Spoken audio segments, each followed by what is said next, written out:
Boa noite a todos e todas que integrarão esse webinário Crianças e Infâncias, a Diversidade e a Garantia dos Direitos na Primeira Infância. Esse webinário é o lançamento da primeira trilha formativa do programa Primeira Infância Cidadã, uma realização da Avante em parceria com a Petrobras. É com prazer imenso que recebemos a todos aqui. Imagino que estou com pessoas que integram as redes municipais de Quissamã, Macaé, Itaboraí, Angra dos Reis e Búzios, no Rio de Janeiro, bem como Caraguatatuba, Ubatuba, Cosmópolis e São Sebastião, em São Paulo, em Sergipe, o município de Laranjeiras, no Rio Grande do Norte, o município de Mossoró, e no Espírito Santo, Vitória e Linhares. Além desses 3 municípios, bem-vindos também os que integram outros municípios, redes de outros municípios, quer seja da educação, da assistência, da saúde, conselheiros municipais, conselheiros tutelares, sejam todos muito bem-vindos. Neste webinário de hoje, contaremos com a presença de André Baniwa, que é uma liderança do povo Bania da região do Alto Rio Negro, no Amazonas. André integra a Federação das Organizações do Rio Negro, é um intelectual, um escritor que pensa a cultura Baniwa na proteção das crianças. Ele vai contar a experiência da cultura Baniwa em relação ao cuidado com a vida e com a infância. E vai ser muito interessante, sem dúvida. Contaremos também com a presença de Maria Tereza Oliva Marcílio, que é pedagoga, mestra em educação pela Universidade de Harvard e é presidente da Avante. Maria Tereza é especialista em primeira infância, ela é a coordenadora regional para a América Latina dos Global Leaders, do Fórum Global do World Forum Foundation for Young Childhood, que é o Fórum Global, bem grande o nome, né? A fundação do Fórum Global para a Primeira Infância. Maria Tereza costuma dizer que cuidar, educar, acolher, dar voz à primeira infância é algo fundamental para a construção de um mundo melhor, mais acolhedor e mais humano. Mais do que nunca, nos tempos que estamos vivendo no mundo, e especialmente no nosso país, dar atenção e ter um foco na primeira infância é fundamental. Então, eu convido vocês agora para assistirem, sem mais muita demora, a essa interessante conversa entre André e Maria Tereza. E, para começar, eu gostaria de chamar aqui, para estar conosco, André Baniwa. André, seja muito bem-vindo. Boa noite. Boa noite a todos os nossos ouvintes. Obrigado pelo convite. E eu estou aqui para colaborar nesse debate importante que é sobre infância, né? Sim, André. Nós estamos muito desejosos de ouvi-lo, porque, sem dúvida, você tem muitas interessantes contribuições para nos trazer e para nos fazer pensar, né, sobre como devemos acolher, educar, cuidar também das nossas crianças, pensando, inclusive, nessa diversidade, nessa riqueza de cultura que nós temos e o que é que cada um pode aprender com o outro. Seja muito bem-vindo, fique à vontade, e nós podemos dar início. Creio que André vai precisar da tela para... Ele trouxe uns slides, e vamos apresentar os slides para André agora.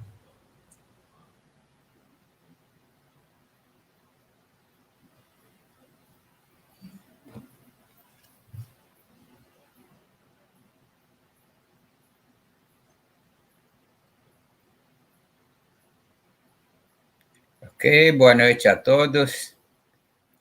Para falar sobre infância, eu queria, antes de tudo, explicar para vocês um pouco a cultura Baniwa. Eu sou do povo Baniwa, nós somos 6.000 pessoas do lado do Brasil tem baniuas colombianas e venezuelanas, nós vivemos na faixa de fronteira, e nós vivemos no contexto de outros 23 povos indígenas, de 4 famílias linguísticas, né? E apesar do contato, colonização e todo o massacre e desvalorização da nossa cultura, a partir de 1988, da nova Constituição do nosso país, deixamos de ser tutelados legalmente, então passamos a procurar recuperar a memória, as nossas histórias de criação de eventos que marcam as explicações de origens de muita coisa no mundo, e a gente tem trabalhado nesses últimos 2 décadas na recuperação dessas histórias tradicionais que nós chamamos assim, né? Nós criamos nossa organização indígena da Bacia do Içana em 1992, que foi responsável pela articulação e criação de alguns projetos na área da medicina tradicional Baniwa e Curipaco, junto com a Federação Universidade Federal do Amazonas, depois também junto com o Instituto Socioambiental, são nossos parceiros, junto com a Federação das Organizações Indígenas do Rio Negro, e a gente tem desenvolvido esse projeto de medicina tradicional, tanto também valorização de identidade cultural do povo Baniwa, e a gente tem trabalhado na educação Baniwa e Curipaco, que são 2 povos da mesma família linguística, que mora no mesmo território que a Bacia do Içana, nessa faixa de fronteira, e através da escola tem sido espaço de recuperação das memórias e das histórias do povo Baniwa, né, nessa região do país, nessa região noroeste da Amazônia brasileira. Bom, nesse sentido, quando eu fui convidado para falar sobre a experiência milenar dos povos indígenas em relação ao cuidado da saúde dos povos indígenas, especialmente do povo Baniwa, né? No âmbito do direito, por isso eu coloco aqui direitos indígenas na sua infância. Não é um direito escrito na Constituição, não é de direito escrito na legislação, não uma portaria qualquer como o Estado se organiza, mas é um direito cultural, é um direito que é repassado de geração para geração, né? Quando a gente fala do direito indígena, no caso, tratando da criança, da infância, eu queria iniciar dizendo que, a partir da concepção de uma criança, o pai e a mãe, os avós e os parentes, a comunidade, não está esperando somente a criança, está esperando a vinda de um povo que vai aparecer e que vai habitar junto, né? Esse é o sentido. Pode passar? Por isso, refletindo sobre o nosso modo de cuidar da criança, eu vejo que a gente está falando da proteção da vida desse bebê desde concepção dela, né? Desde feto, como você chama, né? É proteger essa vida até ela nascer, mas também depois do crescimento, das fases de crescimento, da juventude, né, de vida adulta, na velhice, tudo, praticamente a vida inteira é a proteção da vida, né? E como é que a gente faz isso? Existem conhecimentos indígenas, que nós chamamos de conhecimentos tradicionais ou conhecimentos milenares indígenas, no caso do povo Baniwa, né? Aí a gente está entrando num conhecimento que é medicina tradicional Baniwa. Eu pesquisei em português o significado dessa palavra medicina. Quando eu vejo o conceito da medicina em relação ao que é indígena, ela não tem diferença, ela tem os mesmos objetivos, apenas abordagens são caminhos diferentes, né? Essa palavra tradicional, porque ela é direcionado específico a um povo que é o povo Baniwa, né? E a gente está falando, quando falamos da medicina tradicional Baniwa ou medicina tradicional indígena, a gente está falando de orações ou benzimentos, e tem outros nomes que as pessoas chamam esse tipo de conhecimento. Eu vi esses dias que esse tipo de conhecimento também é em encantamentos, que eu não sabia que existia. E a gente está falando de plantas medicinais, e a gente está falando de sistema de conhecimentos indígenas, né? Mas as orações, as plantas, não se usa somente plantas, ela envolve as orações também, ela envolve esse sistema de conhecimento indígena para serem usados na proteção da criança. Pode passar. Então, falando especificamente da proteção da vida Baniwa, desde a concepção da criança, é um momento delicado, é um momento importante quando uma mulher começa alguns sinais de que está em gravidez, né? O pai, a mãe, a avó começam a se preocupar para cuidar dessa mulher, para cuidar desse casal, no caso, do marido também, né? É o período desde a concepção, na gestação, que é crescimento interno da criança na mãe, que eu estou traduzindo assim, os pais, os avós e a comunidade começa a se preocupar com ela. Ela tem que comer bem, ela não pode ficar brava, não pode ficar usando palavrões, tanto o pai também, né? Então, tem que ter muito cuidado com desse período com os pais. Esses são os cuidados para garantir que lá no nascimento, essa criança, seja menino ou menina, tenha uma boa saúde no nascimento, né? Para a criança ter uma saúde bem feita, vamos dizer assim. Essa é a expectativa da família, por isso todo esse cuidado que tem, né?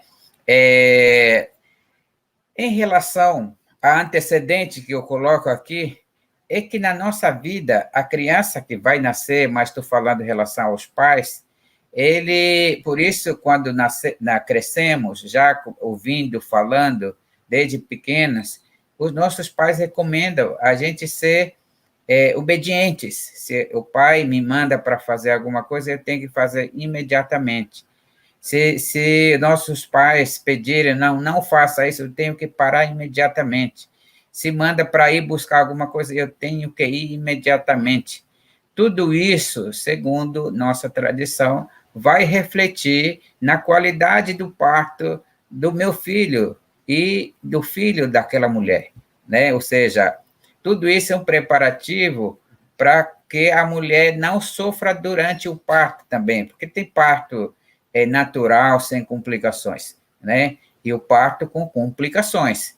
Parto com complicações, muitas vezes, dizem, segundo a nossa cultura, se refere exatamente à desobediência na fase do crescimento do pai ou da mãe, né? Então, o cuidado é o tempo inteiro para aguardar a chegada de alguém que, como falei para vocês, que não é só criança, é um povo que vai estar nascendo ali, né?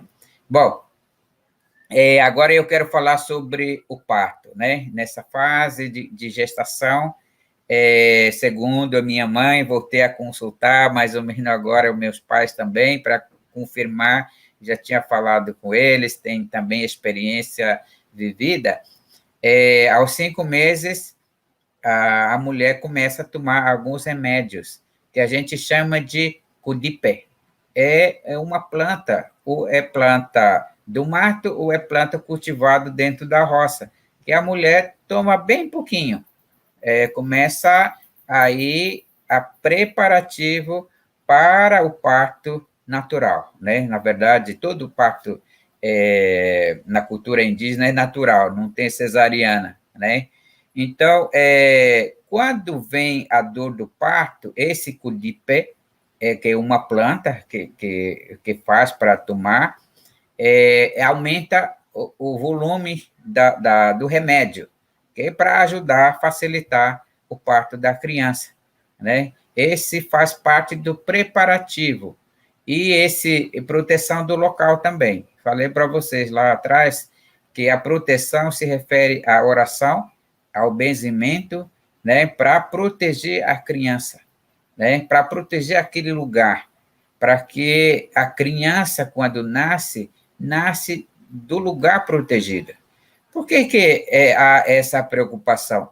Segundo meu pai, que conhece mais um pouco da nossa tradição, porque quando nasce uma criança, há disputa pelos seres invisíveis, que nós chamamos de Yopinai.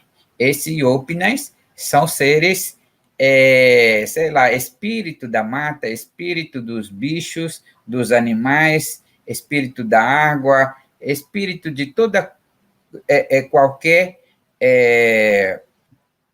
qualquer parte da natureza, qualquer elemento da natureza.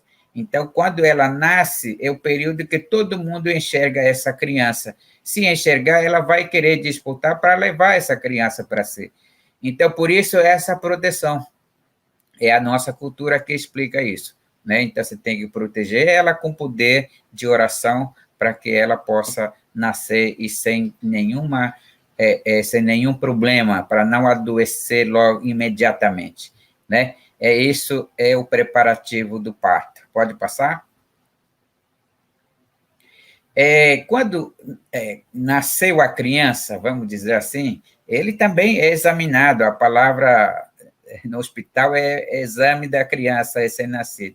Na nossa cultura também é verificado se é homem, se é mulher, se não tem defeito nenhum, corte de cordão umbilical, imediatamente já tem o avô, o pai mesmo, para proteger o umbigo até sarar. Essa proteção do umbigo é para garantir que não tenha inflamação, não tenha nada e possa sarar e sem nenhuma complicação. Lavar a criança, né, reforço da proteção e cuidado da mãe, e a partir daquele momento os pais entram em quarentena. Eu estou tentando traduzir aqui, mas em Banil é Naintaka. Naintaka é um período de jejum, período que não comemos pimenta, período que não comemos peixe, período que não comemos carne nenhum, e está junto a esposa, a criança, cuidando, ajudando fazer as coisas dentro de casa, né, e buscando as coisas que precisam em relação à continuidade, tipo de oração, tipo de proteção para a mãe, para a criança, dentro de casa. É o momento mais importante de estarem juntos, né? Geralmente, o homem fica, no máximo, 1 semana, 2 semanas, ele já começa a receber alimentos normais, mas todo com benzimento, para que não prejudique a criança. Antes de voltar a trabalhar coisas pesadas, ele também é protegido. Na verdade, é proteção do pai e proteção da criança e proteção da mãe que se faz, né? Por exemplo, só exemplo, para não falar besteira aqui. O pai não pode cortar bananeira, por exemplo, né? Quando você corta uma bananeira ou tirando o cacho de banana, quando você corta, não sei se você já perceberam isso, ao cortar, imediatamente, é questão de menos de segundo, eu acho, ela já está brotando alguns milímetros. Então, se não tiver uma oração de proteção da criança, do umbigo e do pai, antes de fazer isso, o umbigo pode ter problema. A criança começa a ter como se fosse intranquilidade, fazer movimento, na verdade, está empurrando o umbigo, né? Então, por isso, sempre tem que ter proteção da criança, do pai e da mãe, para que isso não aconteça. Porque a nossa vida, a vida da criança, está totalmente relacionada à natureza. Pode passar? Essa criança, depois dessa fase, o cuidado né? A mãe voltou já também com toda a proteção, voltou para a roça, voltou a trabalhar, voltou a lavar, voltou a fazer beiju, farinha, começar a retornar a fazer tudo, né? E a criança, ela tem fases nesses períodos, né? Que a gente chama de quejamo recém-nascido. Quejamo é aquele pequenininho ainda, né? Quase passa o período dormindo, só acorda para mamar a mãe, nesse período. Aí vai para Tajawadari. Tajawadari é quando a criança começa a ter o corpo duro devido ao banho na água. Então, a cultura Baniwa, cultura indígena, tem que tomar banho, tem que dar banho na criança antes de dormir, bem cedo, de madrugada. Para isso, a água ajuda a fortalecer o corpo da criança, né? Aí ele vai crescendo para Yuhakadawa, ele começa a sentar, né? Com muita dificuldade, tem um período e ele se garante e senta direitinho, né? Outra fase é Hichiakadawa, quando começa a engatinhar, também vai aprendendo até engatinhar direito, e em seguida vem Hinikunikadawa, quando começa a se levantar e cai, quando começa a levantar e cai, e garantir andar tranquilamente. Aí, nessa fase, Yeman Hikada começa a andar sem cair mais. Isso entre 1 ano e 3 meses, né? Esse período também é de muito cuidado, que o pai tem que ajudar, que a família tem que ajudar, que os avós precisam ajudar, porque a criança, ele tem muito movimento, né? Então, é o período mais coletivo de cuidado dessa criança junto com a mãe. Às vezes, a mãe precisa já fazer algumas coisas, alguém tem que cuidar da criança. Tem a avó lá, né? Tem a tia ali, tem o tio ali. Então, é o momento mais que precisa estar as pessoas junto para ajudar. Próximo. Depois disso, entre 8 meses a 1 ano, ela começa a imitar também, né? 2 a 3 anos já fala bem, 4, 5 anos já sabe muita coisa, 6 anos começa a fazer coisa junto com os pais. Essas são outras, nesse período, é período também que o pai e a mãe, os avós, né, acompanham sempre. Tem uma coisa que eu esqueci de falar aqui, que ao nascer a criança, ele já pode receber remédios de cuidado para preparando ele para ser, se for menina, para ser uma boa cuidadora da roça, de tudo que é trabalho feminino. Se for homem, para ser bom caçador, bom pescador, bom trabalhador, ele já recebe todos esses remédios que ajudam ele se preparar uma pessoa nesse sentido, né? Se é para cuidar dessa criança para ser uma liderança, também já prepara desde criancinha. Tem gente que coloca remédio no umbigo, ao cortar o umbigo da criança, já coloca ali, ainda para sarar junto no umbigo, né? Então, essa é a forma que cuida da criança para crescer dentro da nossa cultura, né?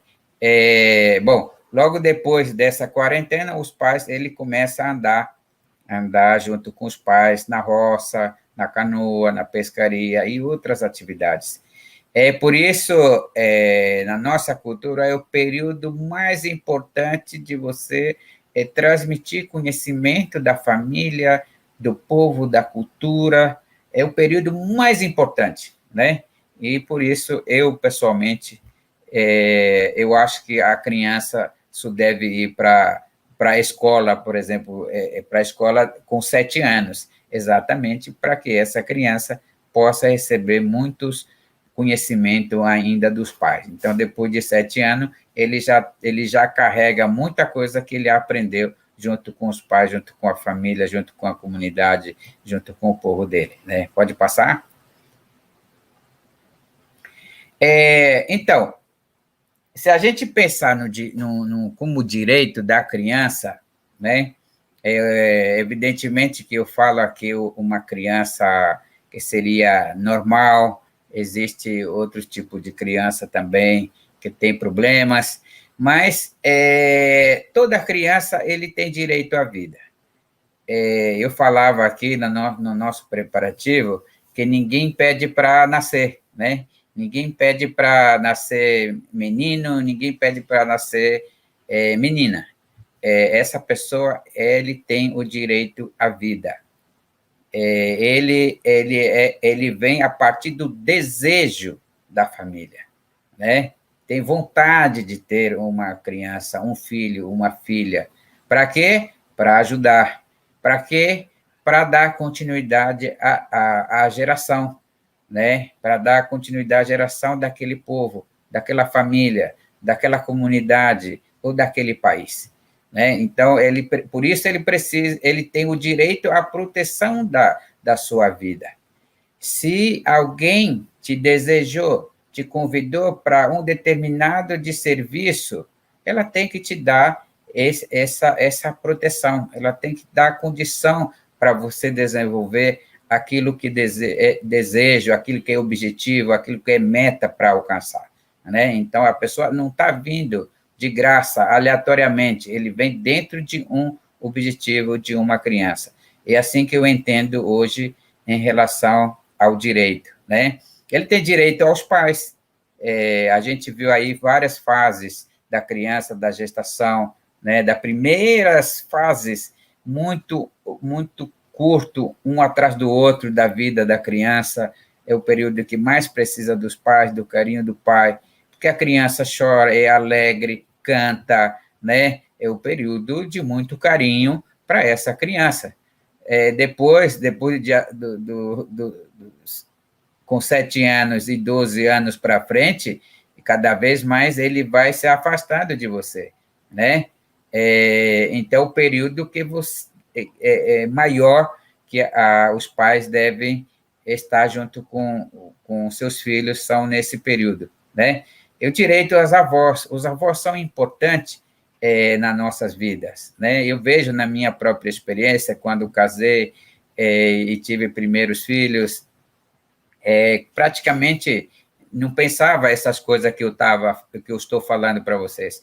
Mas o meu pai sabia, minha mãe sabia, né? A mãe da minha esposa sabia. Então, eles que cuidavam e preparavam todo o cuidado dessa criança, da mãe, em relação a mim, tudo, né? Então, eles são importantes nessa organização para a gente poder também chegar a entender e colaborar, continuar repassando esses conhecimentos entre nós. Então, os avós são importantíssimos na vida da criança, né? Direito à comunidade. É muito bom ele se sentir que está pertencendo àquela comunidade, se sentir querido naquela comunidade, ou naquele povo também, que tem uma cultura, que tem uma identidade, que tem uma perspectiva. Ele vai crescer nesse ambiente, né? Importante que ele já cresce ouvindo as pessoas estimulando nessa perspectiva. Então, é isso, né? E tudo isso é conhecimento, é o território onde ele está, e preparar ele que, quando a gente traz questões tipo assim, por que eu nasci, né? Por que eu vim ao mundo? O que eu vou fazer de importante? O que eu vou fazer de importante que vale a pena dizer que eu estive nessa face da terra, junto com a minha família, junto com o meu povo, junto com o meu município, estado e país, né? Então, eu acho que o sentido das nossas vidas é contribuir sempre com o nosso povo, com nossas comunidades, né? Então, a pessoa já tem que nascer, o direito dele é saber que ele pode colaborar com o povo dele. Tem gente que desde de jovem, desde criança, desde adolescente, ele já tem essa visão, né? Eu comecei muito cedo, por exemplo, com 21 anos, mas tem gente que com 30, 40 anos ainda não se preocupa com isso, mas que mais tarde ele vai tomar consciência e vai desenvolver atividade nesse sentido. Então, é o que eu queria transmitir para vocês. Essa é um relato lá na aldeia, lá na comunidade, no meio do rio, na beira do rio, né? Eu tenho certeza que, em relação à cidade, a realidade é bem diferente. Já sou vivido dentro da cidade também, quase 20 anos em São Gabriel, hoje estou aqui em Manaus. Eu sei que a vida é diferente, exige outras coisas a fazerem dos pais, das mães, dos avós, né? Seria importante que a política pública ou que o mercado de trabalho pudesse entender essa importância do pai e da mãe, maior nesse período mais essencial da vida da criança, estivesse junto com os filhos deles, junto com os avós, por exemplo, né? Isso é importante porque eu vejo discurso de políticos e qualquer liderança dizendo em relação às crianças, são o futuro da humanidade, futuro do país, futuro do município, mas como é que se garante isso que você está dizendo no seu discurso? Se o mercado de trabalho não permite uma convivência maior na fase mais importante da vida dele, para garantir esse repasse de conhecimento, a construção dessa perspectiva, que é o sentido do ser futuro daquele povo, futuro da comunidade, do município, do país, né? Eu acho que talvez, se a gente começar a pensar assim, possa interferir positivamente na reconquista do direito da criança, que às vezes acaba sendo muito separado da família no crescimento, ou é cuidado, o crescimento pelas outras pessoas que não são pais, às vezes, né? Bom, é isso, essa é a minha contribuição. Muito obrigado.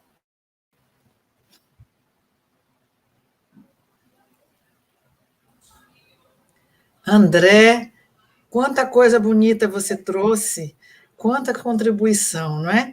Que a gente fica, realmente poderíamos continuar conversando com você mais um tanto, mas seguramente, André, você trouxe aspectos muito importantes para a gente pensar, inclusive no que se refere a desde cedo, não é? Quando a gente fala em direito, especialmente nós, assim, né, na nossa sociedade urbana, contemporânea, a gente fala do direito à saúde, o direito à educação, o direito à vida, mas achei muito lindo quando você traz o direito de pertencer ao seu povo, o direito à sua identidade, o quanto é importante o papel da família e dos avós, dos pais, né, em todo esse momento da primeira infância para ajudar a criança a construir. E esses dois direitos, especialmente, que você traz, são muito importantes. Estamos encantados, eu imagino que todos aqui, a gente tem visto várias observações que os que estamos acompanhando têm feito aí no chat, né, dizendo quão maravilhoso e quão é bom ouvir essa experiência que você nos traz do povo Baniwa. Então, André, agora eu vou chamar a Maria Tereza para dar continuidade aqui ao nosso evento, e daqui a pouco, né, quando a Maria Tereza terminar, nós voltamos com o André, para que, se tiver questões, perguntas, por favor, façam no chat, porque aí a gente pode levar para os dois palestrantes e a gente dando continuidade a essa tão agradável conversa. Maria Tereza, seja bem-vinda. Eu já apresentei Maria Tereza, para quem chegou agora, Maria Tereza é pedagoga, mestre pela Harvard University em educação, ela é presidente da Avante, é também coordenadora regional do Global Leaders, ou dos líderes globais para a primeira infância, para a América Latina. Maria Tereza, seja muito bem-vinda, a palavra agora é sua. Obrigada, Ana Luísa, obrigada, boa noite a todos e todas que estão aqui conosco. Muito feliz de estar aqui nesse momento, acho tão importante a gente... É importante e é bonito a gente falar de crianças, né? E é bom que a gente transforme toda essa beleza e essa importância em atitudes concretas. E eu acho que o programa que vocês estão... né, a Avante está levando à frente com vocês, o PIC, seja uma possibilidade de transformação. Essa é a minha segunda vez com o André, e a gente aprende sempre, é tão bom a gente ouvir uma outra forma de cuidar, uma outra forma de lidar com a criança pequena. Quanto a gente pode aprender se a gente ouvisse mais, né? Se a gente fizesse uma grande roda, porque André é do povo Baniwa, imagine quantas belezas existem nesse país de outros povos indígenas, se a gente ouvisse também as nossas matrizes africanas e se a gente conseguisse dialogar com toda essa diversidade que o país tem, né? Seríamos, com certeza, um país melhor, mais bonito, mais interessante e com melhores perspectivas. E é nesta direção que a gente quer caminhar. É nessa direção que a gente quer caminhar na construção deste país. Tem algumas coisas na fala de André que eu acho que são muito importantes da gente salientar, que me faz pensar no quanto a gente perdeu, né? Nós, aí eu digo sociedade urbana, moderna, né, contemporânea, do jeito que a gente vive, do jeito que a gente construiu as cidades, do jeito que a gente se relaciona. E eu queria salientar algumas coisas que eu acho que a gente perdeu e que, portanto, é preciso recuperar, para depois falar um pouco do que nós também temos como sociedade urbana complexa, né, que vive majoritariamente em grandes aglomerados urbanos, pode funcionar e pode, inclusive, contribuir com outras culturas, né? Eu acho que tem um ponto importantíssimo da fala de André, do que ele nos traz, que é a organicidade, né? E isso eu acho que a gente se perdeu muito. Ter um filho, nascer uma criança, é uma coisa que deveria estar na ordem do natural, né? Porque sem isso nós não sobrevivemos e nós não conseguimos nos perpetuar como espécie. E eu acho que quando a gente ouve uma fala como a do André, a gente percebe como isso é verdade naquele povo, né? Como a vinda de uma criança é algo que faz parte daquele contexto, é acolhido por aquele contexto e dá este significado de uma coisa que é natural e que é de continuidade da vida. E nós, na nossa sociedade contemporânea, urbana, organizada da forma como a gente organiza, né, dentro de um marco, inclusive, capitalista de produção, isso se separa. Nascer passa a ser uma coisa quase que, eu não vou dizer artificial, mas quase, né? E no Brasil a gente vê os índices de cesariana são altíssimos, são mais altos do que os outros países, né? Inclusive países também como nós. O nascimento passa a ser uma coisa hospitalar. É lógico que a gente saber que conta com um cuidado especializado, que se tiver uma emergência, se tiver um problema, se for uma gravidez de risco, você contar com a medicina ocidental, você contar com médicos bem formados, você ter o apoio da tecnologia médica é muito importante, dá muita segurança. Mas nascer não é médico, nascer é um processo da humanidade natural, né? E nascer, o hospital não é necessariamente o único lugar. E talvez não seja nem o lugar para todos, né? O povo Baniwa está aí nos mostrando. Então, como é que a gente recupera essa ideia da natureza da vida? Porque eu acho que isso é uma coisa que a gente precisa reaprender e recuperar, né? É uma coisa que me chama muita atenção. Uma outra contribuição para nós é a atenção integral integrada, que a gente fala nisso o tempo todo. Isso está em documentos, isso está em diretrizes, e a gente não consegue fazer, né? A gente parte a criança em pedaços, a gente parte a integração da família em pedaços, os diversos setores de políticas atendem a esses pedaços, mas não à integralidade da criança. Então, a gente perde a perspectiva da humanidade da criança e da humanidade do arranjo que cuida dessa criança, que é a família nuclear, em primeiro lugar, ou de quem toma conta dessa criança. E na cultura Baniwa, a gente vê que é uma família extensa, porque a criança é cuidada pelos pais, pelos avós e pelo que eles chamam parentes, que acaba sendo toda a comunidade. Então, esse ditado que a gente gosta de usar, principalmente nós de educação, né, que é preciso é um ditado africano que diz que é preciso toda uma aldeia para cuidar de uma criança, está aí a tradução. É preciso toda uma aldeia. E nós transformamos a vida de uma criança a um tema que diz respeito apenas àquela família nuclear. Hoje em dia, nas cidades grandes, principalmente, está cada vez mais difícil você ter uma família extensa. Os tios de antigamente, os avós, que participam dessa criação, não como uma interferência, não como uma...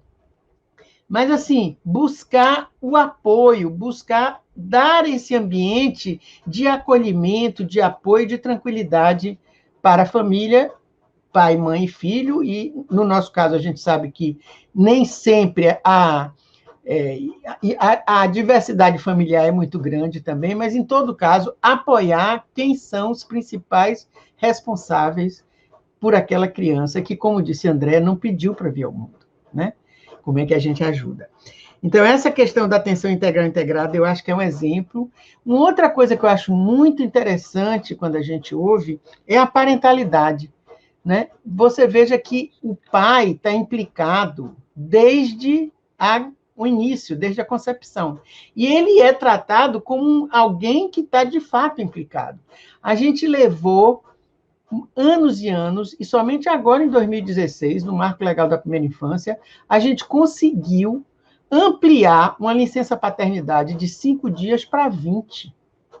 E é considerado uma grande conquista. E ainda não é uma determinação legal.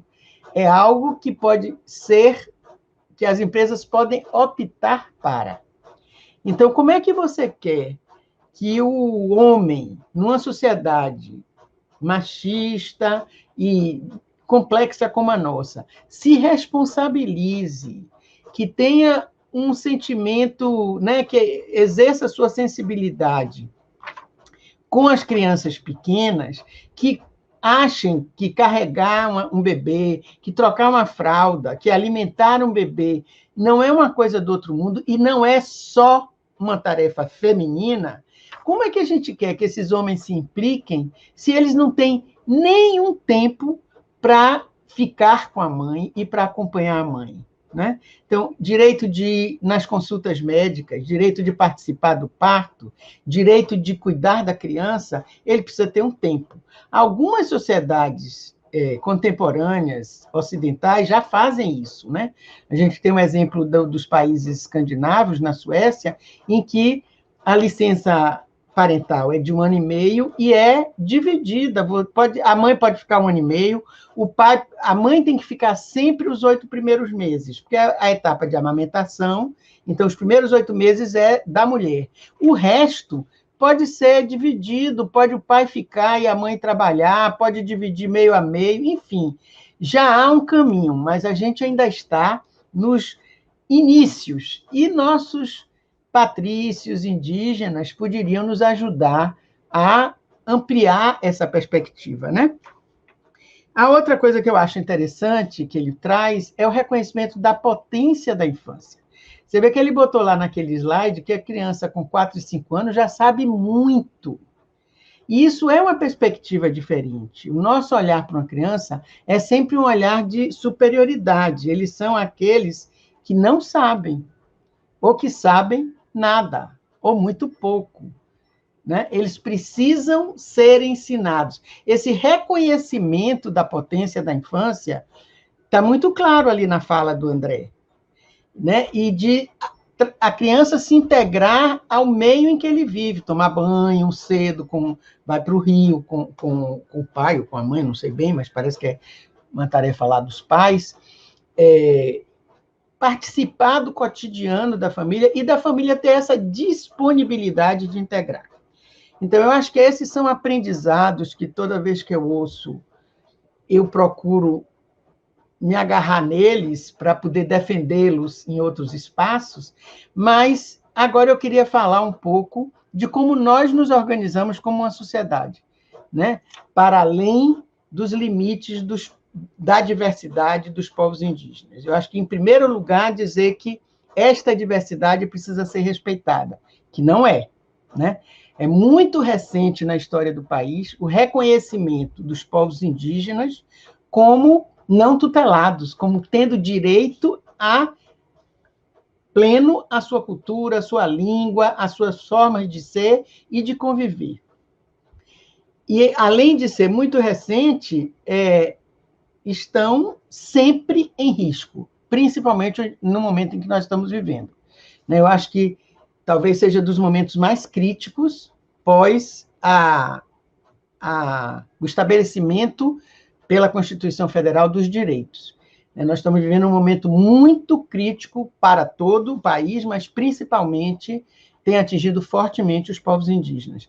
Mas, independente de reconhecer essa diversidade, respeitar e dialogar com ela, a gente tem que reconhecer que há outros arranjos na sociedade. Nós vivemos numa sociedade basicamente urbana, cada vez mais, uma sociedade de grandes aglomerados, uma sociedade que tem um modo de produção capitalista e uma sociedade que tem níveis de organização política que se expressam, no nosso caso ainda, pela Constituição Federal, pela divisão de poderes, pelo estabelecimento por diferentes instâncias administrativas, município, Estado, federação. Temos poder legislativo, poder executivo, poder judiciário e temos políticas públicas que devem corresponder às necessidades do país e da sua população. Então, como é que a gente trabalha para que essas políticas, primeiro, respeitem todas as diversidades desse país, mas que reconheçam essa diversidade e possam colaborar e apoiar as diferentes formas de vida? Então, vamos dizer que numa cidade, vou tomar aqui onde eu estou, que é Salvador, é impossível, no arranjo urbano e no arranjo político e econômico que a gente tem, e social, preservar modos de vida como os dos Baniwa. A gente tem que reconhecê-los, respeitá-los, considerá-los tão legítimos como os nossos, mas há outras maneiras de se organizar.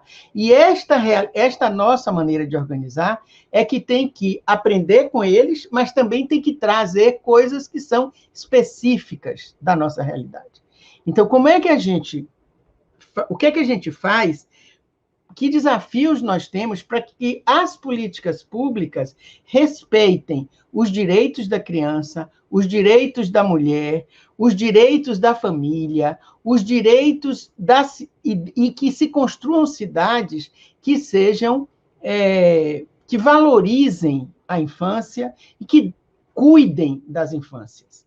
Eu acho que a gente vive uma situação em que essas coisas, embora haja leis, e nós já tenhamos avançado muito, eu vou citar aqui, para a primeira infância, o marco legal da primeira infância, vou citar o ECA, porque, de qualquer forma, o ECA também trabalha com crianças mais adiante, e também a primeira infância, mas o marco legal é específico, e vou tratar da Constituição Federal, que coloca no artigo 227 que a criança são sujeitos de direitos plenos, em situação específica de desenvolvimento, e são prioridade absoluta. Como é que a gente traduz isso que está no artigo 227 nas políticas públicas? No orçamento do país, porque se não tem orçamento para a primeira infância, não adianta, não terá política pública, não terá programa. Então, como é que a gente traz para o orçamento as questões que se relacionam à primeira infância? Como é que a gente traduz nos mecanismos que nós temos como sociedade esse valor que a primeira infância tem? E aí, quando se fala do valor da primeira infância, é o valor da família, da qualidade de vida, da vida nas cidades. Como que a gente faz políticas públicas de saúde, de educação, de assistência, de segurança pública, de trânsito, de limpeza urbana, que coloquem, que deem à criança e à família o cuidado e o lugar que eles precisam ter. Então, se a gente analisar assim, a gente vê que no país nós avançamos algumas coisas, mas nós estamos muito distantes ainda entre a intenção que está lá na Constituição e em várias normativas do país e o gesto concreto, que se traduz primeiro no orçamento e depois em políticas efetivas, né? Uma outra distinção que eu faço em termos desse diálogo intercultural é que, lá para o povo baniwa, crianças devem ficar com suas famílias até os 7 anos, porque eles têm condição de ficar, porque a sociedade deles se estrutura no sentido de apoiar essa família para isso. Numa sociedade urbana como a nossa, a família não tem condição, a não ser que a gente mude completamente o enquadre da sociedade político e econômico, né? E isso não se faz assim. Então, uma das políticas de apoio é a política de educação, é a política de creches, é a política de educação infantil, que deveria ser, e é assim que ela foi pensada, pelo menos nas normativas legais, em diálogo permanente com a família. É uma forma de você permitir que essa família possa trabalhar, possa ter a sua vida garantida, enquanto a sua criança está bem cuidada, né? Isso precisa ter uma tradução no orçamento. As políticas de saúde, de cuidado com a criança, né? De vacina, de prevenção, de um ambiente saudável, alimentação, né? Então, a gente vive numa sociedade industrial, a quantidade de alimentos industriais que são péssimos, né? A gente vive uma crise de obesidade nas crianças, aumentando cada vez mais, e, ao mesmo tempo, comendo mal cada vez mais, e agora agravado tudo isso com o problema da fome, pela precarização do trabalho, pelo desemprego, pelas políticas econômicas que estão indo na contramão de uma sociedade mais justa e equilibrada. Então, o desafio nosso hoje para políticas públicas além do reconhecimento, da valorização e do respeito às diferentes formas de criar e educar as crianças no país, há também um desafio imenso de fato, traduzir no orçamento, nas normativas legais e nas políticas públicas essa ideia de que criança é prioridade absoluta e que ela precisa ser cuidada por todos, porque é preciso toda uma nação para cuidar de uma criança. Eu deixo por aqui minhas primeiras palavras, na intenção de que a gente possa ouvir perguntas, trocar, conversar mais um pouco com o André sobre como é que a gente faz essa ponte entre uma sociedade como a dele e a sociedade urbana, industrial, capitalista, em que a gente vive, a maior parte do país vive. Como é que o que cada um pode aprender com o outro e como a gente pode fazer deste país um país mais rico, mais bonito, mais justo, né, para todos.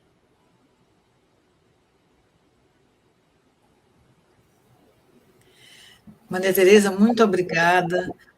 Muito obrigada por fazer esse paralelo, né, entre os desafios da sociedade nossa, urbana, contemporânea, né, com a sociedade indígena, na comunidade indígena, na floresta, lá do alto do... Como é, André, que se chama? Do alto do... Rio Negro.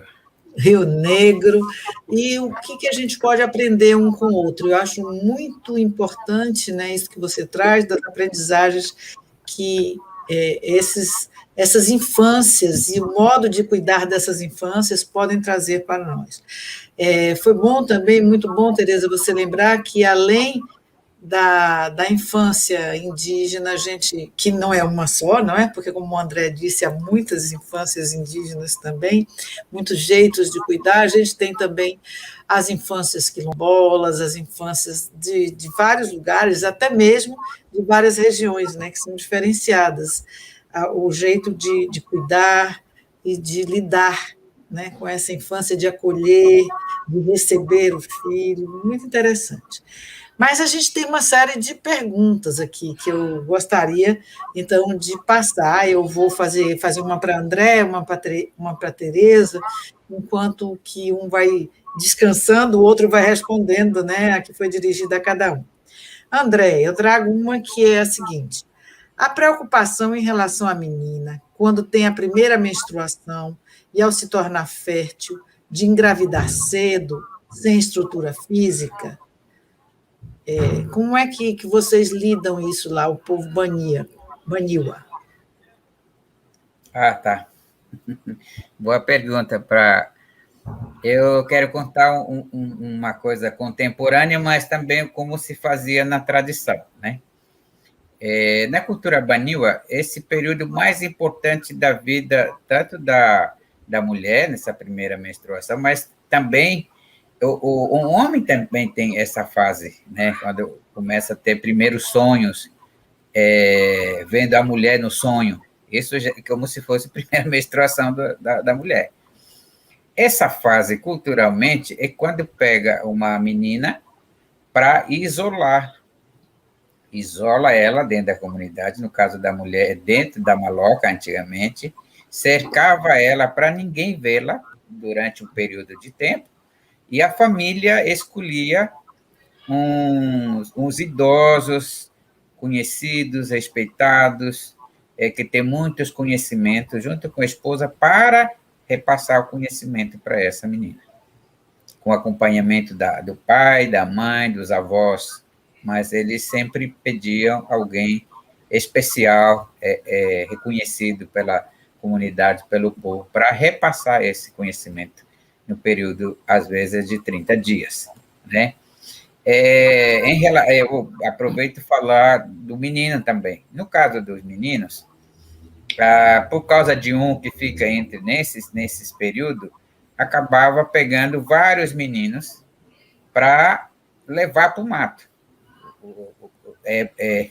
Como se fosse o período de treinamento, intensificação de repasse de conhecimento para esses meninos. Só que a mulher dentro de casa e os meninos vão dentro do mato, né?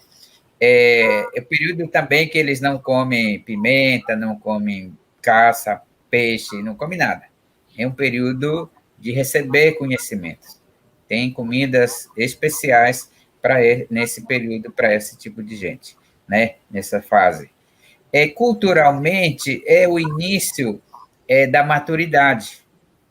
Por ser início da maturidade, é que a menina vai receber conhecimento tanto para o trabalho, tanto para cuidar do filho, tanto para se relacionar, para receber as pessoas, o comportamento. É o período que ela vai receber o máximo de todas as informações que vai servir para a vida inteira dela, né? Os meninos também são assim, vai para caça, vai para pescaria, vai aprender a fazer seu material de caça, de pesca, tudo ele vai aprender, inclusive remédios do mato para cuidar, vai treinar para também receber conhecimento para ser liderança, ou quando tiver guerra, já está preparado também para a guerra. Então, é um período que ele recebe muitos ensinamentos, os meninos, né? Depois dessa passagem dessa menina ou dos meninos, é marcado uma cerimonial, que a gente chama de Kalizamai. Kalizamai é uma festa grande da aldeia, que reúne várias aldeias para comemorar a formação dessa pessoa. E nesse momento da cerimônia, né, para começar a festa, durante essa festa, na verdade, tem uma longa... Eu me lembro ainda dos meus avós fazendo esse cerimonial, fazendo uma longa proteção, que começa às 6 horas da tarde e só termina no outro dia, 8 horas da manhã. Uma longa reza sobre a comida que ela vai comer. Depois de um período de jejum de vários dias. Ela não aguenta mais ali, que ela está doida para comer. Mas ela é preparada assim. Isso está fazendo a proteção da vida dessa jovem, né? Para onde ela for depois. Por isso, quando esses rezas, esses benzimentos, ela começa aonde começou o mundo, a origem da humanidade, para todo o espaço do planeta, praticamente, e quando ela retorna no mesmo lugar, é que termina a reza, né? Então, tipo, a minha interpretação é essa. Tipo, quando ela é apresentada novamente publicamente, ela está entregue à sociedade, está entregue ao mundo. Ela está preparada para isso, né? Tanto os meninos também. Por isso é a festa, né? A festa de todo mundo, comemorando junto com ela. É o período que, no caso dos meninos, das meninas também, nesse momento é que vai ver se a pessoa também adquiriu esse conhecimento ou não.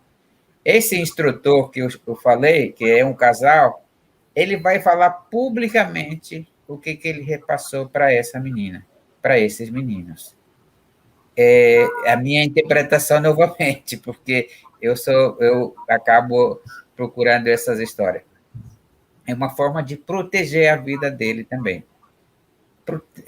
Proteger, autoproteger também. Porque todo mundo sabe o que ele aprendeu. Então, ele não vai poder fazer tantas besteiras, né? E se fizer, alguém vai chamar a atenção dele. Ó, você recebeu o conselho assim, tu não pode fazer isso.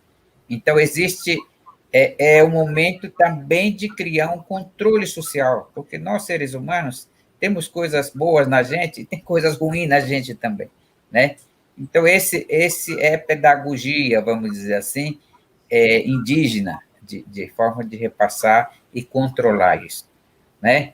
Então, claro que eu estou falando antigamente, hoje, na contemporânea, onde tem escolaridade, onde tem já religião, católico, evangélicos, de alguma forma se transportou isso ainda na cultura banil. Não se esqueceu totalmente disso, né? Existem longos conselhos nesses períodos da cultura, né? E como viver bem. Essas coisas que recebem nesse período. Ainda é feito. Meu pai ainda faz, com meus filhos, com minhas filhas. Meu pai sempre fez isso. Espero continuar fazendo isso também. É isso. Obrigado, André. Muito bom te ouvir. E agora eu vou passar uma pergunta para a Tereza. Eita, Tereza, essa está difícil, mas vamos lá. Como propormos para as políticas públicas esse território de cuidado para a primeira infância, como os baniuas fazem? Bom, eu acho que a gente não pode, da mesma forma como eu acho que a gente não pode, não deve impor aos baniwa a nossa forma de vida, a gente não pode simplesmente transportar o que os baniwa, o outro povo indígena, faz para nós. Transportar não dá nem de um lado nem de outro. A gente tem que dialogar e tem que aprender um com o outro, porque as condições de vida são diferentes. As formas como a sociedade se organizam são diferentes. Então, não posso transformar isso num sonho nostálgico de voltar para algum lugar, né?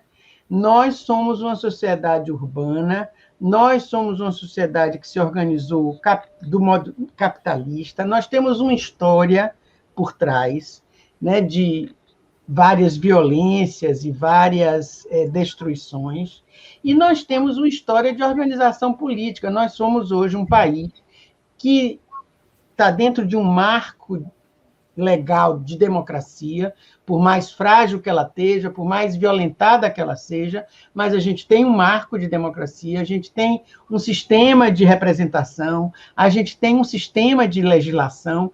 A gente não pode ignorar, dizer, vamos fazer igual. Vamos aprender com os baniwa e com todos, e como eles também podem aprender conosco, né, André? Tem coisas a gente nós não somos completamente estrangeiros, nem que não se mereça aprender alguma coisa. Eu acho que o que tem que existir é o respeito, o diálogo, o reconhecimento da diversidade. Agora, eu não posso transportar tal e qual. Eu acho que o próprio André, não sei, vou me adiantar, transportar a vida, por exemplo, do povo Baniwa lá na beira do rio, na floresta, para, por exemplo, São Gabriel. Já tem mudança aí, né? Já tem mudança para ajustar a um ambiente urbano. Então, o que nós temos que fazer é tentar que as nossas políticas públicas e os nossos marcos legais tratem a criança como ela deve ser tratada. E eu diria até que o que está na Constituição, o que está no marco legal da primeira infância, mesmo precisando avançar muito, mas vamos tomar a Constituição. Criança como prioridade absoluta. Criança como sujeito pleno de direitos, em estado especial de desenvolvimento. Isso diz tudo o que a gente deve fazer com a criança. Como é que a gente traduz isso em políticas públicas e em práticas? É um trabalho cotidiano nosso, de todos nós, de todos os cidadãos, da família, da sociedade e do Estado. Aquela aldeia toda que é necessária, toda ela para criar uma criança, neste tipo de organização e de país e de mundo que a gente tem, mundo ocidental, significa família, sociedade e Estado. Cada um tem uma parte nesse pedaço e cada um tem que exercer.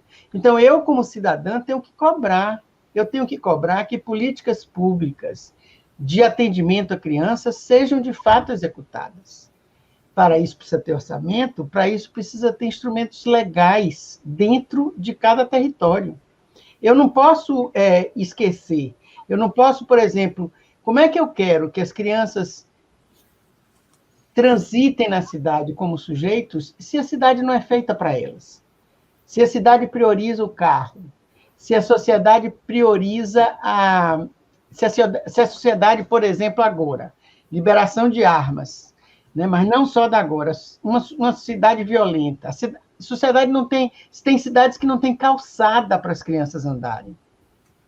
Como é que eu transformo a cidade numa cidade que respeite a criança? Então, todo mundo tem que atuar, cada um no seu território. Meu território é esse, então eu tenho que brigar na Câmara Municipal, eu tenho que eleger bem meus representantes na Câmara, no Congresso, pessoas que defendam as crianças. E tenho que cobrar, porque a gente, na nossa sociedade, a gente pensa que democracia bota o voto e acabou. Não, eu tenho que ir atrás. O que é que ele está fazendo? Quem é que está votando para liberar a arma? Quem é que está votando para reduzir o orçamento? Quem é que está votando pelo teto de gastos e pelo tirar o piso, por exemplo, de investimento em educação? Quem é que está votando para que não tenha a palavra gênero no plano de educação? Quem é que está votando para tudo que está... Quem é que está defendendo que não tenha vacina, prejudicando o plano de imunização do país, que sempre foi considerado muito bom? Então, a gente tem que estar atuando nisso. Esse é o nosso campo de cidadania, de exercício de direitos, que a nossa sociedade proporciona, que não é uma sociedade que se organiza na aldeia. Quem é que está votando pelo desmatamento? Quem é que está votando pela não demarcação das terras indígenas? Quem é que está votando pelo ataque generalizado às pessoas? É preciso ver isso. Porque se eu acho, por exemplo, que essa fala de André, eu aprendo tanto, eu tenho que garantir que o povo tenha direito de viver desse jeito. Mas se eu não demarco as terras, se eu desmato a floresta, eu não vou, os Baniwa não vão continuar existindo. Então, o que a gente tem que fazer não é apenas...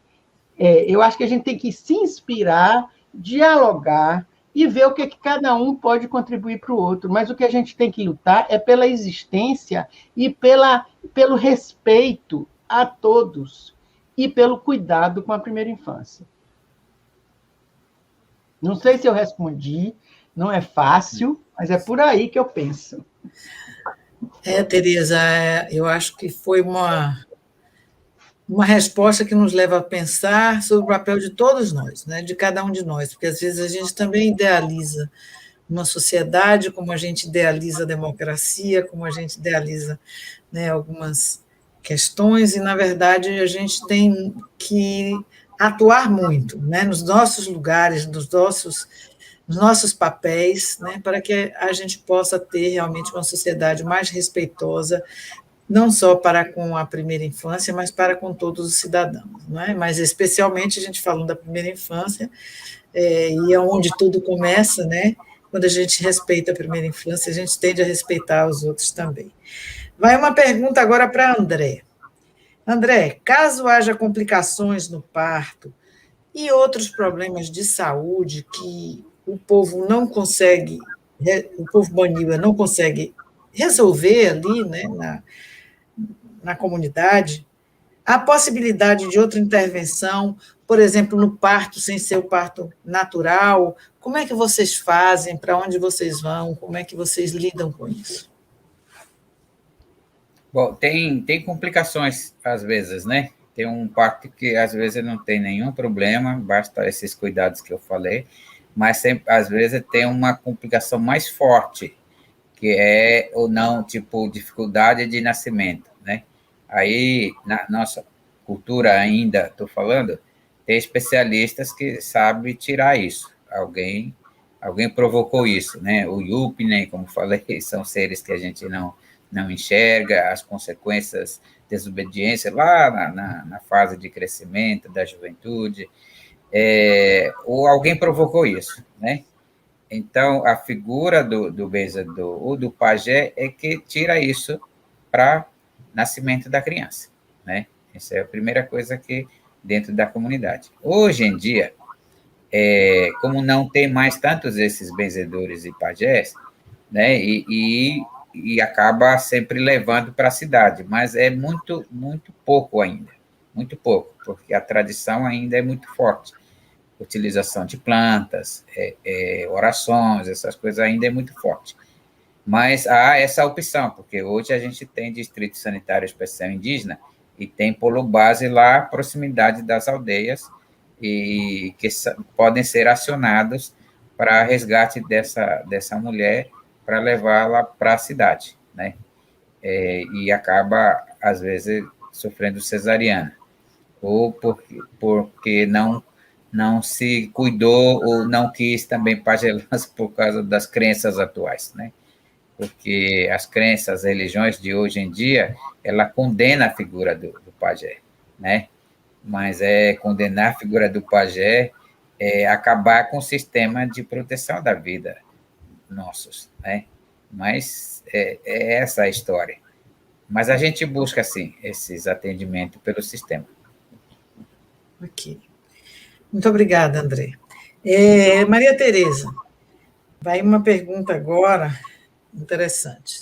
Acho que você andou conversando sobre isso hoje pela manhã, bastante, em outra live, que é a seguinte: junto com os planos municipais e estaduais, que outras estratégias podemos fortalecer para a garantia do orçamento para a primeira infância? Junto com os planos municipais e estaduais, que outras estratégias podemos fortalecer para a garantia do orçamento para a primeira infância? Essa eu acho uma questão espinhosa, porque orçamento é definido dentro, é uma proposta na forma como a gente se organiza, né? É uma proposta do Poder Executivo e é definido no Poder Legislativo. Então, como é que a gente pode trabalhar pelo orçamento da criança? É isso, é pressionando diretamente o Legislativo. É elegendo, é tendo cuidado em quem é que a gente está elegendo, é analisando o desempenho. Nós temos um Congresso hoje extremamente... hoje de manhã, inclusive, se usou muito o termo conservador. Eu acho que tem uma turma que é conservadora, mas tem uma turma que vai adiante disso, né? Então, nós não temos um poder legislativo que tenha uma conexão com essas questões de direitos, de respeito, de prioridades, né? Não temos. Então, é importante fazer essa pressão, E só para a gente lembrar, porque eu acho que na história a gente às vezes perde um pouco as nossas próprias experiências. Só lembrando a experiência da Constituinte, né? Quando teve a iniciativa de se fazer emendas populares, e foi uma emenda popular, e eu tenho fotos lindas disso, do Congresso, na época, que gerou o artigo 227, porque, na época, o presidente do Congresso, que era Ulisses Guimarães, ele fez essa mobilização por emendas populares. E houve uma mobilização, eu me lembro que eu estava aqui em Salvador, trabalhando na Secretaria de Educação, e a gente trabalhou nesse artigo, não no artigo 227, mas em oferecer subsídios para que o artigo 227 saísse. Então, o artigo 227 da Constituição é fruto de uma pressão popular.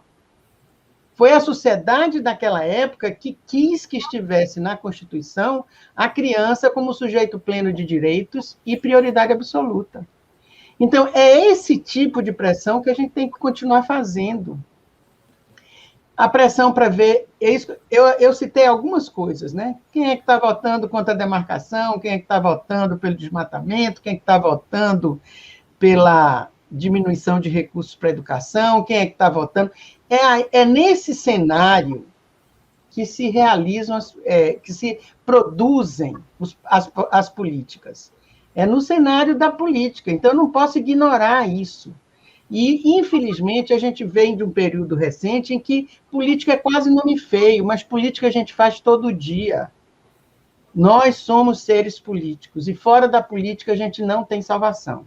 Então, vamos lá pressionar o Congresso, pressionar as câmaras de vereadores, pressionar as assembleias legislativas do Estado, entender quem são as pessoas que estão ali, a quem eles estão servindo, e batalhar para termos pessoas que representem esses nossos interesses, os interesses do povo brasileiro, ou pelo menos da grande maioria da população brasileira. Então, o que nós temos que fazer para termos orçamento e política pública adequada é uma intervenção política. Vamos nos organizar, vamos nos constituir em redes, em associações, em movimentos, e vamos lá, pressionar. Não tem outra forma de ganhar, né? Não tem outra forma de fazer valer o que a gente quer num jogo político, numa sociedade que tem este tipo de organização. Então, nós estamos hoje num momento de muita fragilidade democrática? Estamos. Mas se a gente nada fizer e não reagir, aí ela vai se enfraquecendo mais. Então, o único caminho é esse, é organizar, nos organizarmos. Hoje, na fala de manhã, isso saiu, porque quem está fazendo esse desastre todo está muito organizado. Está muito organizado, tem dinheiro, ninguém pense que é uma coisa de gente maluca ou desorientada, não. Tem plano, tem recurso, tem objetivo, e eles estão atuando. Então, se a gente quiser outra proposta, a gente também tem que se organizar. E a gente tem que buscar apoios para que essa luta dentro do âmbito político, dos legislativos, em todos os níveis administrativos, a gente possa ganhar, ou pelo menos empatar, ou não perder tanto, né? É isso que a gente tem que fazer. Obrigada, Tereza. Eu fiquei pensando aqui, né, falando dos planos, que há também aqueles espaços bem apropriados. Por exemplo, a gente viveu um momento agora de discussão dos PPAs, né, os planos plurianuais. Quer dizer, a participação, quando a Tereza diz a gente precisa atuar, André trouxe o controle social, eu trago a participação social. É preciso a gente se organizar para participar nesses espaços e, enfim, levar a nossa voz, né, pedindo recurso para a primeira infância. E depois, a cada ano, tem a LDO também, mesmo que não tenha entrado no PPA, a gente pode botar alguma coisa na Lei de Diretrizes Orçamentárias e na Lei Orçamentária para que alguma coisa aconteça, porque senão a gente fica realmente nessa, se a gente não participar, se a gente não atuar, como Tereza traz, nada muda, né? E a gente vai perder, porque tem muita gente se organizando e querendo recursos para outras prioridades, né? Muito bem.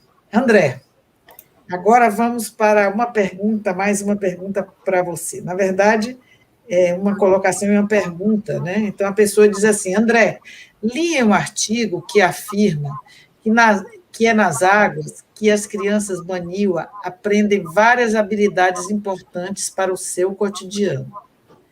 Que habilidades são essas? Falando de habilidade de crianças? É nas águas que as crianças aprendem muitas habilidades na água, dentro da água, né? Que habilidades são essas?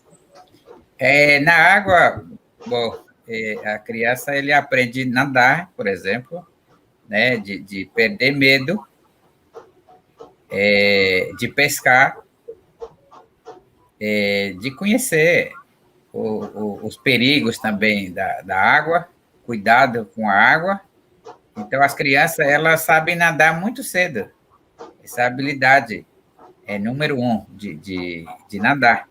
Né? Ele não tem medo da água, ele sabe o limite que ele pode ir na água. Né? As crianças tomam banho nas cachoeiras, por exemplo, sem medo, sem nada, que ele criou a habilidade de flutuar em cima da água, né? E assim vai. E ele vai desenvolvendo isso, vai descobrindo e completando com outras habilidades que são de pesca, né? Pegar isca, pegar camarão, pegar peixinho, os peixes grandes. Tem muita aprendizagem. E ele vai, conforme ele vai gostando, vai aprendendo a criar armadilha também de peixe, né? Porque a gente não tem só a cultura de usar anzol, lanterna, essas coisas. Tem nossas próprias artes de pesca. E vai aprendendo. Então, é fundamental que ela cria essa relação e habilidade com a água. Ok, André. Creio que a gente agora se encaminha, gente, para as últimas perguntas. Eu vou fazer temos mais perguntas aqui, mas eu vou deixar uma para a Tereza agora e depois mais uma para a André e a gente caminha para o encerramento, não é? Nós já estamos há um tempo aqui com vocês, imagino que breve a gente vai finalizar. Eu vou trazer para a Tereza uma que diz o seguinte: Maria Tereza, podia me esclarecer como concretizar o pressuposto da infância, uma construção social, infância, uma construção social, na prática pedagógica da educação infantil? Como concretizar esse pressuposto da infância como uma construção social na prática pedagógica da educação infantil? Não sei se eu entendi a questão. Está colocada assim, eu não sei. Repita aí só o início, Ani. Poderia me esclarecer como concretizar o pressuposto da infância uma construção social na prática pedagógica da educação infantil? Bom, eu vou tentar ver se é isso que a pessoa perguntou, porque aí, e me perdoe se eu não conseguir responder.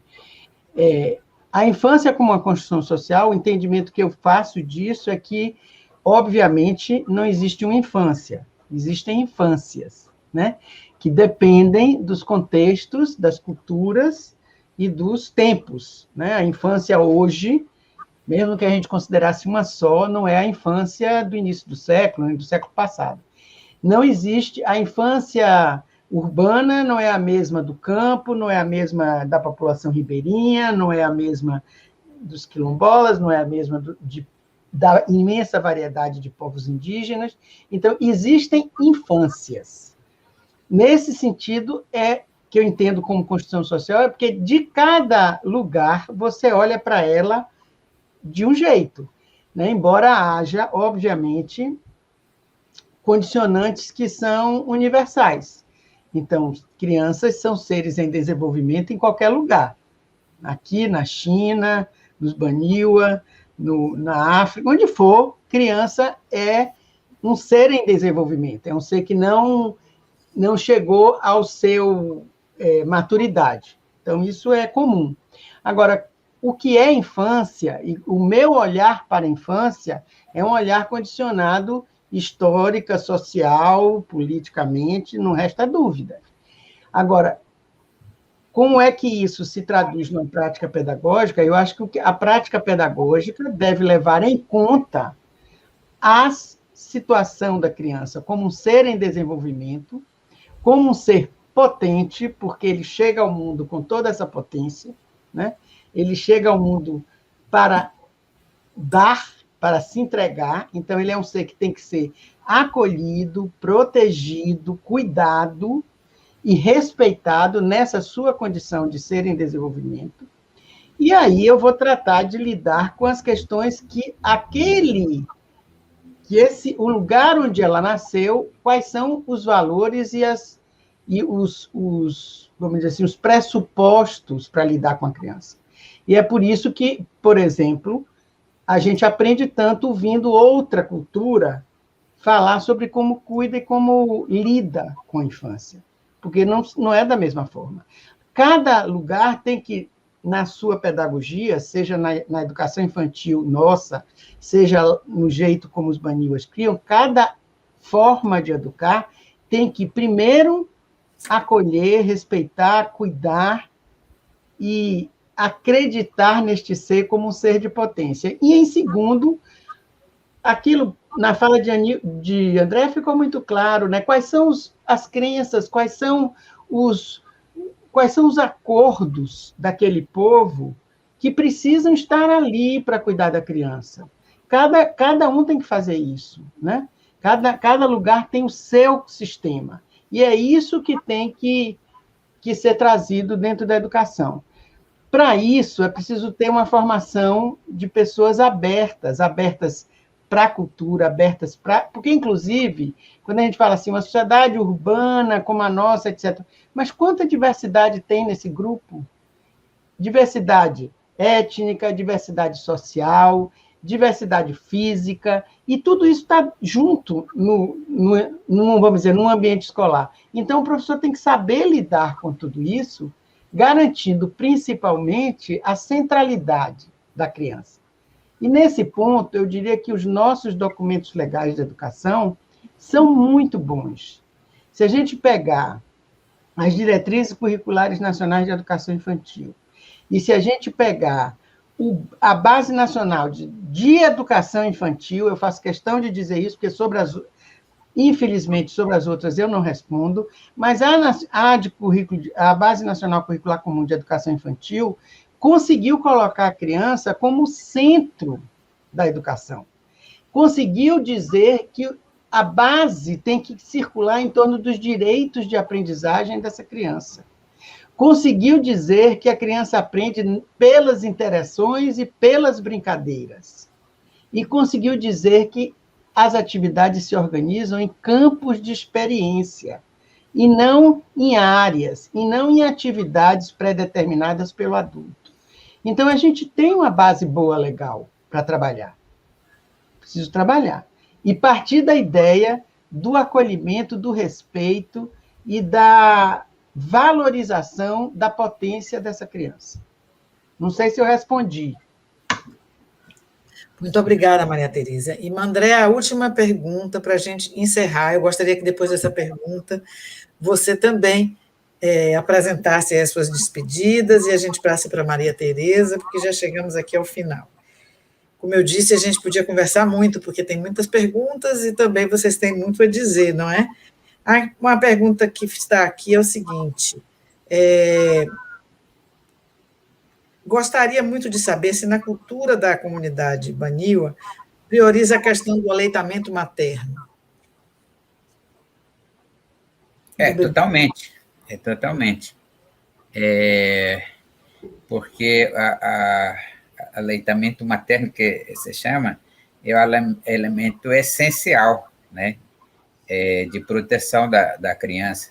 Por isso que antes, na fase da gravidez, nos últimos meses, ela tem que comer bem, porque através dela é que esse menino vai receber esses nutrientes para a vida dela, né? e depois ela é cuidada também, orientada para comer comidas que vai favorecer a criança, né? Exatamente porque a criança vai ter muito aleitamento, acho que até 6 meses. 6 meses, é demorado, né? Mas, ao mesmo tempo, ela já é treinada para comer. Inclusive, na nossa cultura, a pimenta é fundamental, já vai comendo pimenta, já vai comendo peixe, vai comendo carne, né? Vai comendo frutas, como banana, tomar caldo de cana, mas o principal ainda vai ser aleitamento dela, né? Então, quando chega essa fase, aí vai para desmamar, né? Vai tirar isso, por isso esse período cedo de acostumar ela a comer comidas já nossas, vamos dizer assim, né? Tem criança que naturalmente vai se desmamando, mas tem outros que são difíceis de desmamar, aí tem que aplicar mesmo o rigor para tirar, fazer desmame, que chama. Bom, eu queria agradecer essa oportunidade, esse convite de vocês. Acho muito importante o que nós conversamos aqui. Eu queria também trazer uma reflexão que tenho feito nessa diálogo de culturas que a Maria Tereza fala para nós, que é fundamental esse diálogo, esse intercâmbio de conhecimento, né? Eu acho que o Brasil tem potencial em relação a isso. Eu venho falando que os povos indígenas podem colaborar com experiência, conhecimentos milenares, no sentido de promover o bem viver da nação, das comunidades brasileiras, né? Então, uma coisa que eu aprendi a pensar que nós somos... eu sou baniwa, mas eu não sou baniwa, né? Mas eu sou amazonense, eu sou amazônida e eu sou brasileiro. E é assim que tem que ser, porque na Constituição, quem nasce tem direito de nacionalidade brasileira, né? Se tem esse direito de ser brasileiro, significa que ela tem todos os direitos previstos na Constituição, inclusive a proteção da vida dessa pessoa, e assim, no adulto, proteger a vida dela, a vida das outras pessoas que estão vindo também, né? Ela tem que aprender a fazer isso. Mas existe dificuldades, existe diversidade de disputa que eu vejo no nosso país, que a Maria Tereza falou, eu não sei o que é esse conservador. O que significa conservador, né? O que ele está conservando? Esse conservador, só de brincadeira aqui, é fabricante de conservas, né? Mas o que conserva? Porque eu não consigo ver esses que se dizem conservadores, está de acordo com o que deveria ser da tradição da família. É ao contrário disso que estão fazendo, né? Então, não consigo entender ainda direito essa sociedade, mas eu vejo o potencial dos conhecimentos nossos, se os brasileiros, se o Estado, governantes, dialogassem, respeitassem e elaborassem suas políticas com a nossa contribuição de conhecimento, talvez o Brasil fosse um país melhor, porque esses conhecimentos de fora, da Europa, dos gregos, alguns casos foram tirados dos conhecimentos indígenas. Claro que sem colocar referências, mas foram interpretadas. E essas pessoas que são importantes nas referências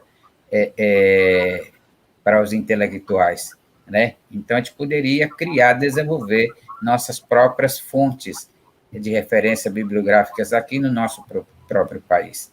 Eu sempre penso e acredito muito nisso. E eu acho que o nosso país pode melhorar ainda muito. Muito obrigado, boa noite a todos. Muito obrigada, André. Tereza, com você agora. Eu quero agradecer muito a oportunidade, inclusive a oportunidade de estar de novo com o André, eu aprendo sempre, e eu acho que ele disse tudo. Eu acho que se a gente, de fato, dialogasse, se a gente se visse como membros de um mesmo lugar, porque é o país, né, o Brasil, e respeitasse, com certeza a gente seria um país melhor, né? A gente aprenderia muito mais. Essa ideia da naturalidade, na forma natural de lidar com a vida. E quando eu quero dizer natural, não quero dizer uma forma primária, mas é uma forma mais orgânica, é uma forma mais de acordo com os ritmos nossos e da natureza. Eu acho que a gente perdeu muito isso. Então, esse diálogo é fundamental. E se a gente conseguisse trazer de uma forma mais forte, eu espero que a gente consiga, né? Está aí André e milhares de outros, né, André, que tem se feito ouvir, né? E a gente vencer barreiras, com certeza esse país ia ser melhor, mais bonito, mais rico, mais aberto, mais tudo, mais vivo, né? Então, eu agradeço muito a oportunidade, desejo sucesso aí no trabalho de todos que estão envolvidos com essas questões, e até uma outra oportunidade, se Deus quiser, com André. Bom, obrigada a vocês dois, obrigada a quem esteve nos ouvindo até agora. Eu espero que a gente leve daqui essas ideias, né, do diálogo, do respeito ao outro, da necessidade da participação social, nós aqui nesse país, na defesa dos nossos direitos, é preciso participar, é preciso também controlar socialmente, né? André fala do controle social lá na comunidade dele, eu digo do controle social da nossa sociedade como um todo, do que tudo que está acontecendo, e para isso a gente precisa realmente se fazer presente. Muito obrigada pela presença de vocês, até uma próxima, vamos continuar conversando, e pessoal que está no Primeira Infância Cidadã, temos muito a conversar e muito a tratar aí nesse tempo que vamos estar juntos. Muito obrigada, boa noite. André, obrigadíssima, Tereza. Não sei como você aguenta tantas lives e tantas conversas. Muito obrigada também por estar aqui até essa hora. E até uma próxima, gente. Tchau.